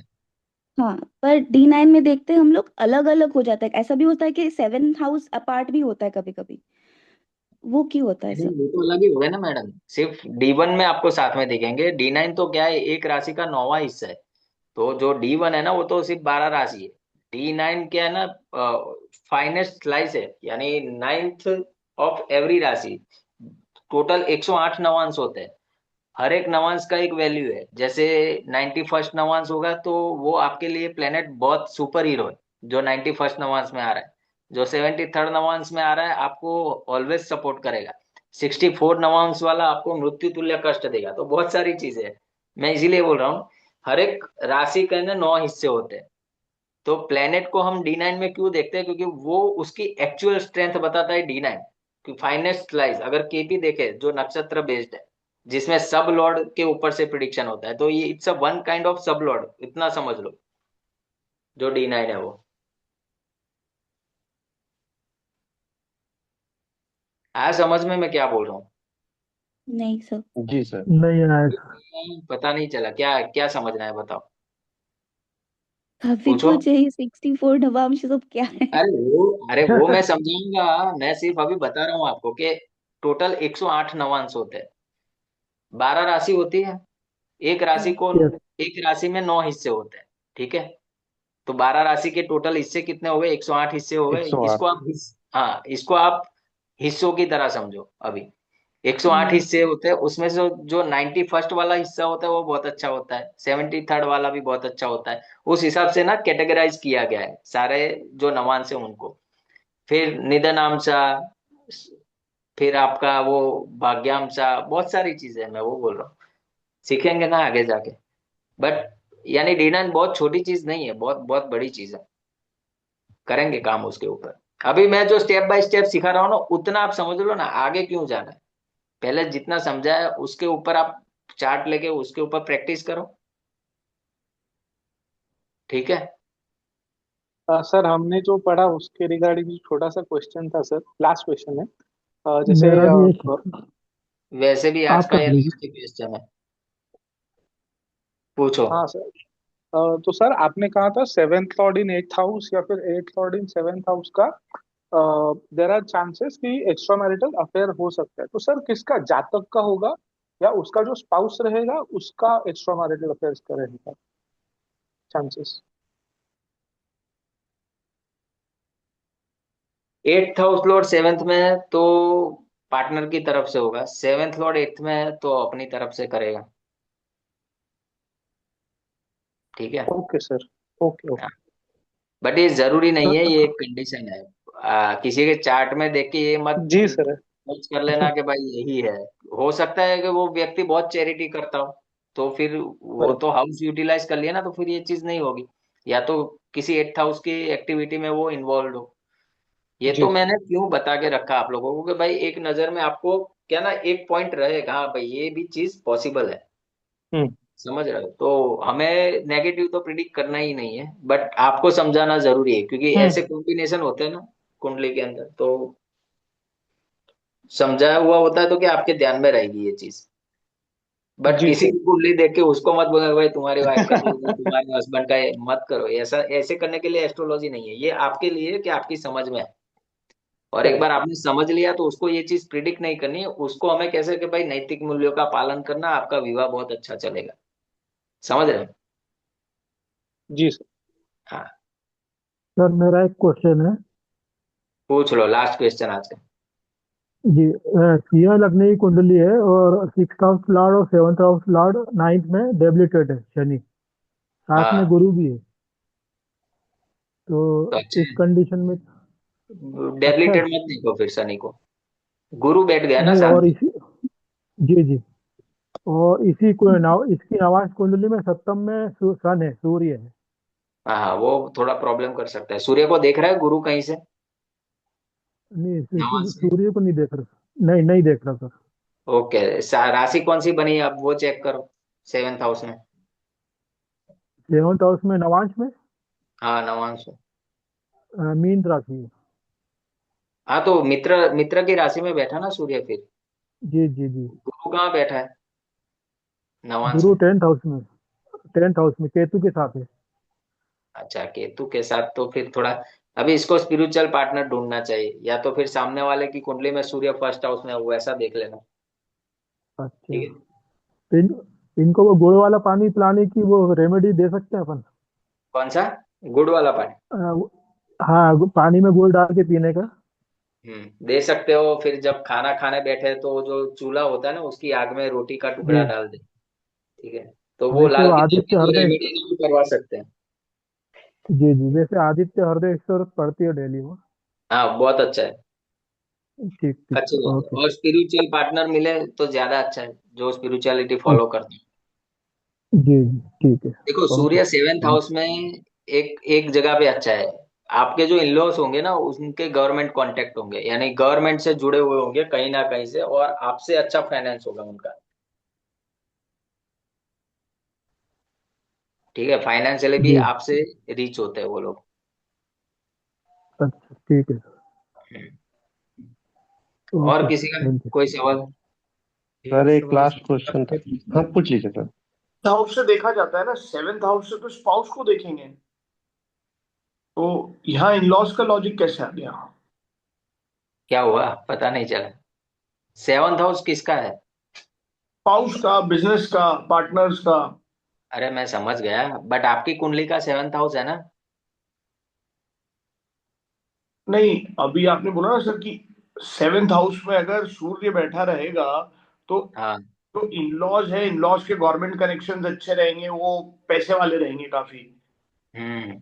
इन लॉज को तो अपन एट्थ हाउस से देखते हैं।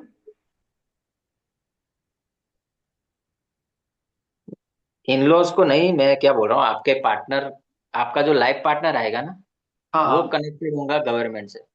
जैसे आपके फर्स्ट हाउस में सन होगा, तो हम्म। आपका पॉलिटिकल बैकग्राउंड हो सकता है, आप गवर्नमेंट से जुड़े हुए हो सकते हो, आपको गवर्नमेंट से फायदा हो सकता है। सेवेंथ हाउस किस चीज का? आपके पार्टनर का, तो आपका पार्टनर ऐसा होगा, समझ रहे हो? जी जी जी हाँ। स्पाउस के ऊपर से ही बोल रहा हूँ ना, तो रिलेट करो। सेवेंथ हाउस किस चीज का? पास स्पाउस का है, तो मैं स्पाउस का ही बोल रहा हूँ ना, कि भाई आपके स्पाउस के जो रिलेटिव्स होंगे या स्पाउस होगा, वो गवर्नमेंट से जुड़ा हो सकता है, हाई अथॉरिटी पे हो सकता है, गवर्नमेंट जॉब वाला हो सकता है, फाइनेंशियली आपसे ज्यादा स्टेबल होगा। बराबर। ठीक है। ओके। पाल सर, मैंने आपसे ना व्हाट्सएप पे क्वेश्चन पूछा था सर, क्वेरी है वो यहाँ पूछ सकता हूँ? हाँ पूछ लो, मैंने तो वो बहुत सारा है ना, तो अभी स्टक ही चल रहा है यार व्हाट्सअप। पूछ लो।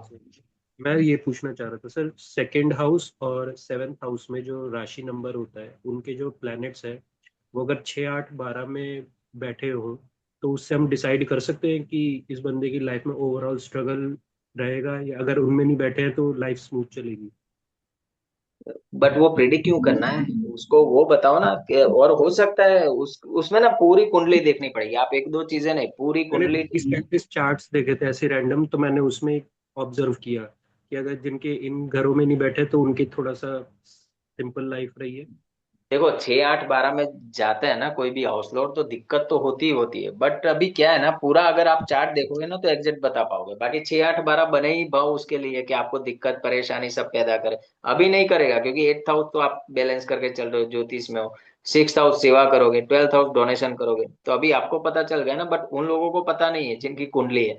वो जब आएंगे तब आप उनको ये सजेशन देना, तो उनका भी सही हो जाएगा। सर सेवा कब तक करनी होती है? कोई बचपन से लाइफ ही कर? टाइम। बहुत अच्छी बात है, सेवा तो उसी के लिए अपना जीवन होता है, लोग करते नहीं है, प्रॉब्लम वहां पे। सूर्य भी अगर उसी में बैठा हुआ है, सिक्स अरे हाउस में? कोई भी प्लेनेट बैठा हो, प्लूटो बैठा हो तो भी चलेगा। नेपच्यून, प्लूटो, यूरेनस, कोई भी बैठा हो, सर जो सेवा तो ये करनी चाहिए।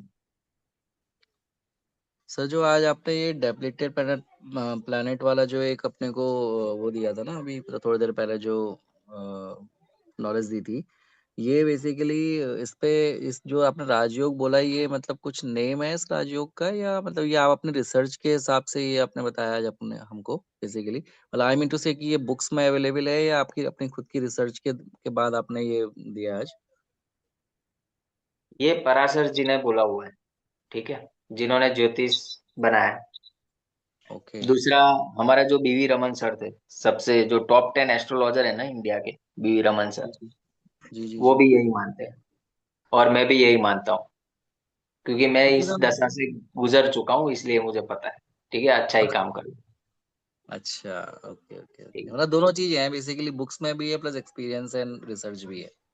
मैं आपको जो भी पढ़ाऊंगा ना, जिसमें हम्म मेरा होगा, मैं अपफ्रंट बोलूंगा कि भाई मेरा है। बाकी जितनी भी हम्म। चीजें आप पढ़ रहे हो ना, सब पराशरी सिद्धांत है, कोई बाहर का नहीं। तो इस पे कोई नाम नहीं दिया हुआ सर इस राजयोग को इन्होंने, नहीं, सिद्धांत को? ये राजयोग नहीं है। ये क्या लिखा हुआ है बुक में, कि अगर ऐसा कोई योग बन रहा है तो हम्म। ये राजसिक सुख देने वाला योग है। अभी ओके। राजसिक सुख यानी क्या हुआ? हम्म। वैसे तो ऐसे 300 योग है नाम वाले, जी जी जी। बट हाँ, ये क्या, कुछ ऐसे कॉन्सेप्ट होते हैं जिसको बोलते हैं भाई राजसिक सुख देने वाला योग। इसका पर्टिकुलर ऐसा कोई नाम वगैरह नहीं है, बट डेबिलिटेड और एक्सल्टेड जब प्लेनेट समझते हैं ना, तब ये सारे पॉइंट्स आते हैं। ओके, ठीक है सर, ठीक है। ठीक है। अभी राहु केतु को हमने समझा था, वो first Lord, fifth Lord, ninth Lord के साथ, हम्म थर्ड लॉर्ड, सिक्स हम्म लॉर्ड, 11th लॉर्ड के साथ बुरा परिणाम देता है। बाकी राहु हम्म केतु को समझने के लिए और भी प्रोसेस है, यानी ये तो है ही है, ये तो बेसिक है। फिर उनके डिस्पोजिटर देखो, फिर वो हम्म उसके ऊपर चैप्टर करेंगे पूरा। ठीक है, अभी ये हाउस लॉर्ड खत्म हो जाए ना, उसके बाद हम योग ही पढ़ने वाले हैं, जो प्रोमिनेंट योग होते हैं ना कुंडली में, वो उसके बाद हम गोचर पढ़ेंगे कि टाइमिंग ऑफ प्रिडिक्शन कैसे करते हैं। ठीक है ठीक सर, है, ठीक है सर। चलो एंड करते हैं क्लास को, काफी टाइम हो गया। Okay sir, okay sir. भाई किसी को जो मैंने बात करी अभी, उससे अगर किसी को बुरा लगा हो, ठीक है, अचानक मेरे मुंह से कुछ निकल गया हो, तो हृदय से क्षमा मांगता हूँ आप सबके सामने, अरे बट हो सर जाए। जी, ऐसा नहीं चलो, सर, सर जी ऐसी ऐसा कोई कुछ बात नहीं। नहीं है। नहीं ऐसे ही। जो बच्चा ना अपने गुरु से अगर रुष्ट हो जाए किसी बात से, मेरा ही अपना है, किसी के लिए मैं नहीं बोल रहा, तो वो बच्चा कभी सीख नहीं पाएगा सर। हाँ, जो घर की नहीं छत होती है ना, वो जलती है तभी नीचे ठंडक रहती है, तो गुरु को बोल सकते हैं सर, ऐसा कुछ नहीं है सर, हाथ तो कहाँ आप हम लोग ज्ञान नहीं ले रहे हैं, आप गुरु के हैं हमारे, तो ऐसा ये सब चीज मत सोचिएगा सर कभी। नहीं, बिल्कुल बट गुरु सही को है। तो हम पूजा मुझे करते हैं ना माफी सर। मांगना अब जरूरी बस है, आशीर्वाद दीजिए हमें। अरे वो तो है, लाइफ टाइम के लिए। बस। ठीक है, बट मैं दो कभी हाथ कभी, मत जोड़िए सर, एक हाथ ऐसे उठा के रखिए, बस आशीर्वाद दीजिए। अरे वो तो है, वो तो आप बहुत अच्छा राइट समझ। Perfect sir, perfect. ठीक है, बट क्या है ना, देखो, मैं मानता हूँ ये जो संस्कार है मेरे पिता से ही मुझे मिले, वो भी चाहे कितना भी बड़ा, बट कहीं आपको अंदर देखो, मुझे अभी अंदर से वो फीलिंग आ रही है कि भाई कहीं शायद कोई हर्ट हो गया, तो माफी मांगने में कोई बुराई नहीं है ना, मेरे से हुआ इसलिए मांग रहा हूँ, बाकी तो कोई जरूरत नहीं। ठीक है, अरे नहीं चलो। सर जी, उत्सुकता है सर थोड़े, सब लोग हाँ हाँ, आजकल ये जैसे बड़े समझते हैं। बच्चे मतलब बड़े हैं हम लोग, सब लोग, तो एक्चुअली इसलिए मेरे क्या है अभी कि अंदर सैटर्न के ज्यादा ऊपर राहु मन आया ना से सर, जल्दी 8th निकल हाउस जाता में, है बात। हम्म, तो इसीलिए ज्यादा हो गया। कोई बात नहीं, वो होता है नेचर वाइज, बट ठीक है, हो जाता है, सब फैमिली ही है हम, ठीक है, बट फिर भी हम्म। ओके। एक बार फिर सबको सॉरी। कल मिलते हैं फिर अरे नेक्स्ट नहीं क्लास में। सर जी, नमस्कार नमस्कार सर, ओके सर। जय श्री राम, जय श्री राम। राधे राधे।